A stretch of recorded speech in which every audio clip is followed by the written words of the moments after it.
السلام علیکم ورحمۃ اللہ وبرکاتہ. امید آپ سب بخیر ہوں گے. آج میں آپ سے بات کروں گا 3 پوائنٹس پر جو بہت ضروری ہے، جسے نیپالی مسلم کمیونٹی کے لیے کل سے نہیں بلکہ آج سے امپلیمنٹ کرنے کی ضرورت ہے اور اس پر خاص توجہ دینے کی ضرورت ہے. سب سے پہلا پوائنٹ ہے تعلیم، ایجوکیشن. دوسرا ہے پریچنگ، دعوت. تھرڈ ہے سیاسی شعور یعنی پولیٹیکل کانشیسنس. ضروری ہے کہ وہ ان 3 پوائنٹس پر، ان 3 محاذ پر، ان 3 فیلڈز پر کام کرے تو انشاءاللہ نیپالی مسلمانوں کا جو فیوچر ہوگا بڑا روشن اور تابناک ہوگا، ان کا فیوچر بڑا برائٹ ہوگا. 3 میجر پوائنٹ آپ کے سامنے میں جو رکھا ہوں، ایسا نہیں کہ ان 3 میجر پوائنٹ پر کام نہیں ہو رہا ہے، کام ہو رہا ہے. بہت حد تک لوگ کام کر رہے ہیں، لیکن ویل آرگنائز طریقے سے، لیکن پراپر انداز میں، بالکل اس کی مانیٹرنگ کر کے، سپروائزنگ کر کے یہ کام کو جب آپ ریئلی ایک اسٹیپ وائز کریں گے، ایک ضلع وائز کریں گے، ولیج وائز کریں گے، پھر اسٹیٹ وائز کریں گے، پھر کنٹری وائز کریں گے، تو اس کا ایک پراپر انداز میں کام ہو سکتا ہے. اس کے لیے ایک جدوجہد کی ضرورت ہے، سیکریفائس کی ضرورت ہے، قربانی کی ضرورت ہے. پہلا پوائنٹ ہے ایجوکیشن. ایجوکیشن کے لیے جو بیسک چیز ہے، سب سے پہلی چیز ایجوکیشن کا اسلام میں جو امپورٹینس ہے، اسلام نے ایجوکیشن کے بارے میں جتنا انکریج کیا ہے، جتنا ان کو بڑھایا ہے، شاید کسی مذہب نے بتایا ہو. اسلام میں جو سب سے پہلی جو قرآن کی آیت جو نازل ہوتی ہے وہ اقرا ہوتی ہے کہ پڑھو اے محمد صلی اللہ علیہ وسلم، پڑھ اللہ کے نام سے. سب سے پہلی آیت. اس وقت بہت ساری برائی تھی، بہت سارے ایسے فیلڈز تھے جس میں کام کرنے کی ضرورت تھی، لیکن اللہ تعالیٰ نے جو میسج دیا محمد پاک صلی اللہ علیہ وسلم کو کہ تعلیم اور ایجوکیشن کی دعوت ہے. سب سے پہلی تعلیم. ایجوکیشن آنے کے بعد سیکنڈری جو چیزیں ہیں، سیکنڈری جو برائی ہے وہ خود بخود ختم ہو جائے گی. تو پہلا ایجوکیشن یعنی اقرا بسم ربک الذی خلق، خلق الانسان من علق، اقرا وربک الاکرم الذی علم بالقلم. قرآن پاک کی آیت ہے. پھر آپ صلی اللہ علیہ وسلم نے غزوہ بدر کے بعد سب سے پہلا جو مہم کمپین چھیڑا وہ ایجوکیشن کے تعلق سے تھا. جب کفار مشرکین کی جو قیدی مسلمانوں کے قبضے میں آئے ہوئے تھے، تو آپ صلی اللہ علیہ وسلم نے اپنی جو کیبنیٹ سے مشورہ کرنے کے بعد یہ فیصلہ لیا، یہ ڈیسیزن، آپ صلی اللہ علیہ وسلم نے یہ ڈیسیزن لیا کہ جو قیدی رہا ہونا چاہتے ہیں، پیسے ہیں ان کے پاس تو پیسے دے دے، جن کے پاس پیسے نہیں ہے وہ مسلمان بچوں کو تعلیم دیتے. وہاں پہ جو تعلیم کی بات تھی، ایسا نہیں کہ وہ مسلمانوں کو قرآن کی تعلیم دیں گے، حدیث کی تعلیم، عقیدے کی تعلیم دیں گے، جنرل تعلیم دیں گے. اس میں میڈیکل کی تعلیم ہو سکتی ہے، اس میں لکھنے پڑھنے کی تعلیم ہو سکتی ہے. وہ آپ جس ملک میں رہتے ہیں وہاں کی جو زبان ہے وہ تعلیم ہو سکتی ہے. ایک جنرل بات یہاں پہ کی گئی تھی. پھر اس کے بعد آپ جب اسلامی تاریخ کا مطالعہ کریں گے تو مسلمان کس طرح سے ایجوکیشن سیکٹر میں، مسلمان کس طرح سے تعلیم کے میدان میں بالکل اپنا ایک لوہا منوایا، اور مسلمانوں نے میڈیکل فیلڈ میں، میپنگ کی فیلڈ میں اور سرجری کی فیلڈ میں ایسی ایسی تھیوری بنائی ہے. اسی تھیوری پہ آج کل کام ہو رہا ہے. بڑے بڑے جو ہاسپٹلس ہیں، بڑے بڑے جو لیبورٹری ہے، اس پر جو ہے مسلمان جو سائنسداں، مسلمان سائنٹسٹ، مسلمان ڈاکٹر سے تھے، ان کی تھیوری پر وہ لوگ کام کر رہے ہیں، اپنے ریسرچ کو آگے بڑھا رہے ہیں.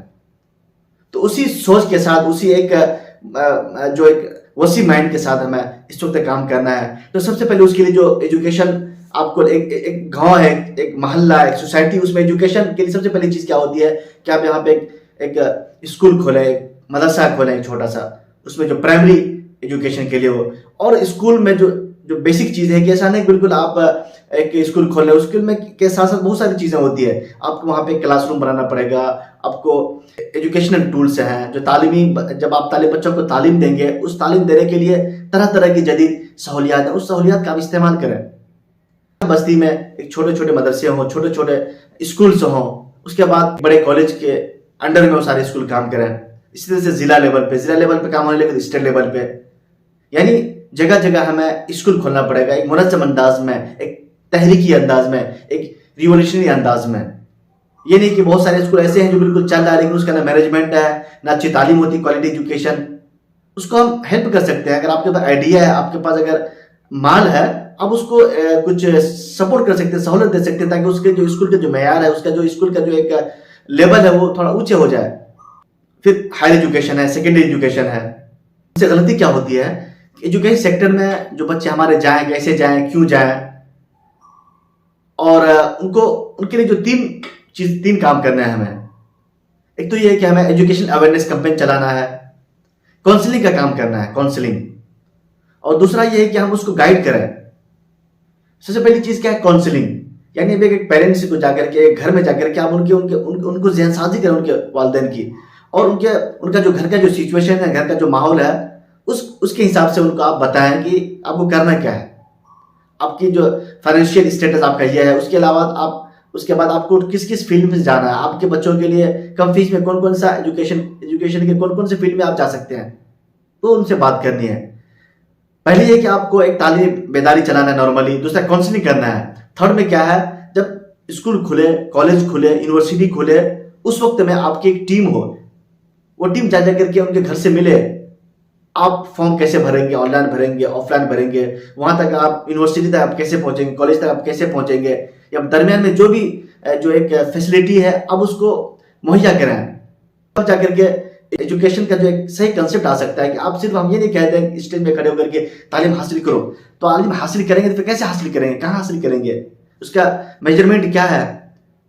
تو پراپر آپ کو گائیڈ کرنی پڑے گی. تب جا کر ہر بچے ہمارے ایجوکیٹڈ ہوں گے، ہر گھر میں تعلیم ہوگی. اس کے لیے ہمیں پراپر محنت کرنے کی ضرورت ہے.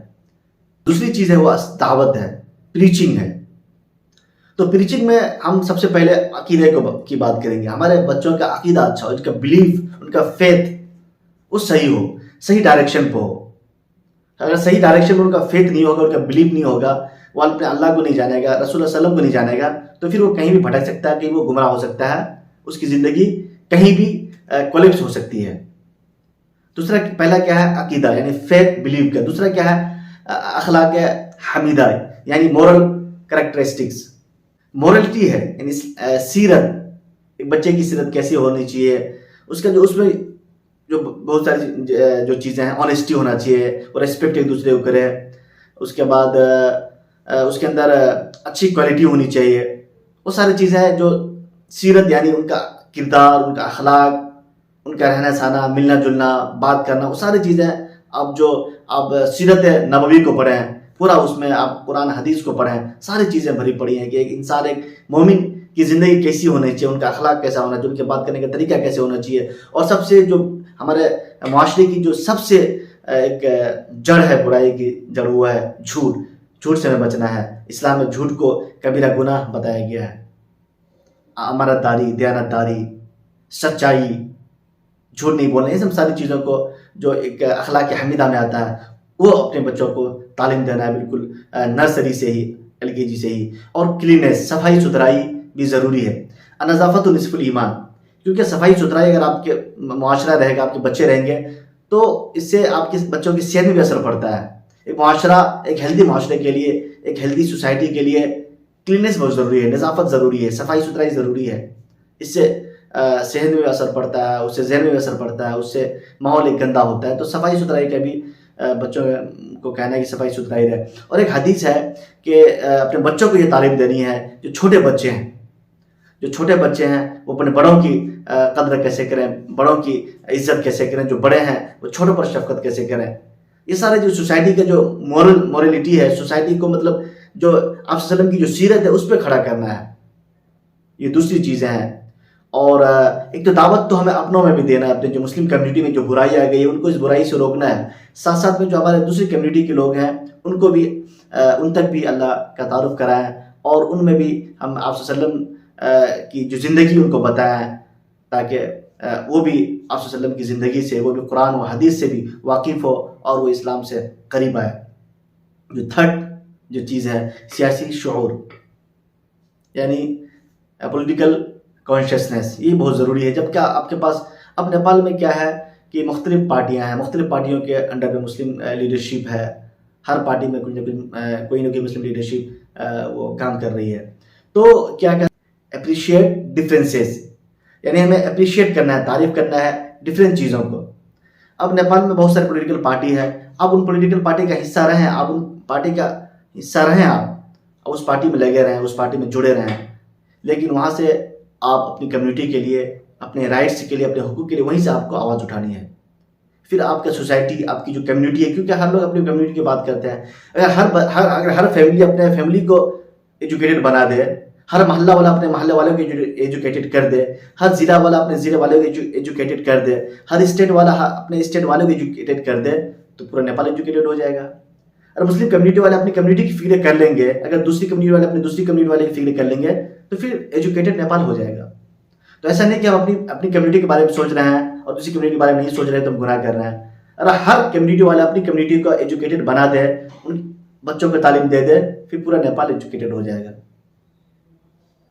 تو اس لیے ہے کہ سیاسی شعور بہت ضروری ہے۔ آپ پولیٹیکلی آپ کسی نہ کسی پارٹی سے جڑے رہیں، لیکن اس پارٹی میں رہ کر کے آپ کو اپنی کمیونٹی کے لیے سوچنا ہے، ہر اعتبار سے سوچنا ہے، ان کو اٹھانا ہے۔ یہ نہیں کہ آپ کی زندگی میں کرپشن آ جائے، آپ جھوٹ بولنے لگے، آپ لیڈر بنے ہوئے مسلم کمیونٹی کے، لیکن آپ اپنا گھر بنا رہے ہیں، اپنی پراپرٹی کو آپ بنا رہے ہیں، آپ کرپشن کر رہے ہیں، اور جو آپ کی کمیونٹی کے لوگ ہیں وہ آپ سے بینیفٹ نہیں اٹھا پا رہا ہے، اپنے حقوق کی لڑائی لڑ نہیں پا رہا آپ کے ذریعے سے، تو پھر آپ کو پھر وہ ایک دن اتار دے گا۔ تو یہ کہ آپ اللہ اس کے رسول سے ڈریں۔ آپ اس دنیا سے جائیں گے تو آپ مال لے کے نہیں جائیں گے، کچھ لے کے نہیں جائیں گے، جس طرح آپ آئے تھے اسی طرح آپ جائیں گے۔ آپ تو آئے تھے ننگا، لیکن جب جائیں گے تو سفید کپڑے میں جائیں گے، ایک چھوٹی سی زمین آپ کے حصے میں آئے گی، اور یہ جو بیگھا بیگھا زمین وہ آپ کے حصے میں نہیں آئے گی۔ یہ چند چیزیں تھیں، انشاءاللہ میں امید کرتا ہوں کہ ہم یہ چیزیں آپ سب کے ذہن میں ہے، لیکن ایک ریمائنڈر کے طور پہ، ایک ریمائنڈنگ کے طور پہ میں آپ سے یہ بات کر رہا ہوں۔ انشاءاللہ اگر ہم اس 3 پرنسپل پر عمل کریں گے، ان 3 پوائنٹس پر عمل کریں گے، تو انشاءاللہ مسلم کمیونٹی جو نیپال میں ہے اس کا انشاءاللہ مستقبل بڑا روشن ہوگا۔ انشاءاللہ ہمارے جو نیو جنریشن ہے، جو یوتھ ہے، انشاءاللہ وہ ایجوکیٹڈ ہوں گے۔ جب وہ ایجوکیٹڈ ہوں گے تو انشاءاللہ پھر نیپال ترقی کرے گا۔ نیپال جب ترقی کرے گا تو انشاءاللہ یہ پورے نیپال میں امن کا ماحول ہوگا، سکون کا ماحول ہوگا، پیس کا ماحول ہوگا۔ السلام علیکم۔